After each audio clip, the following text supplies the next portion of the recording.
ora. Golek mbek etok-etok. Apus-apus wong adake Delok. Delok. jabang bayi. Isine nu napa?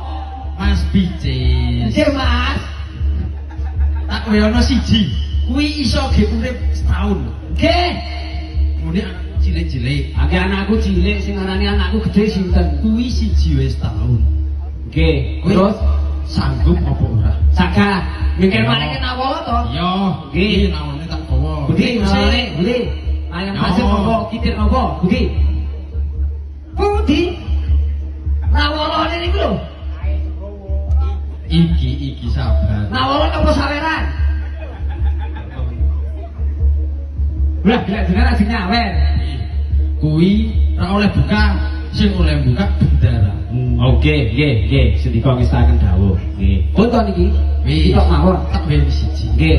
Terus sing ping pindho Napa? Iki tasih napa? isih ana Kok sana to jenengan niku? Dudono lawang sing teko Jepang lewat dalan buri.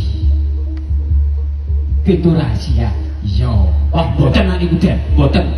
Ora Niku boten, kok. Allah. Boten, no Allah boten. Ora boten. Oh, saestu boten wantunan niku kula. Ini lek omongke ning kene. Pripun? Oh. Pripun? Aku dudono lawang buri tekane Jepang. Oke. Jenengan to niki mangke alas bule, Alas bule nggih, jenengan minggah enggak Wiragama, Kendal Wisor, Kendal Dhuwur mangke jenengan 12 Tiromaya tekan pucuk dengan ngono kuwi. boten tower niku. Lah pripun to? Sing genah. Mangke jenengan nek empun dugi tapel wates Jepang sing sisa lor, Yo. jenengan 12 mangke Terus, yo. jenengan ngalor 12 enten wit gedhe. Mangke Wit gede terus manggiot. aku ki kudu manuk. Omahe yo ora ning wit. Nggih, Kowe nggih. arep Ngeten. Mangke nek jenengan empun dugi sisih lor mangke kepanggih gapura alit. gapura cilik. Nggih, mriku niku lawang butulan sing dugi Kadipaten Jepang.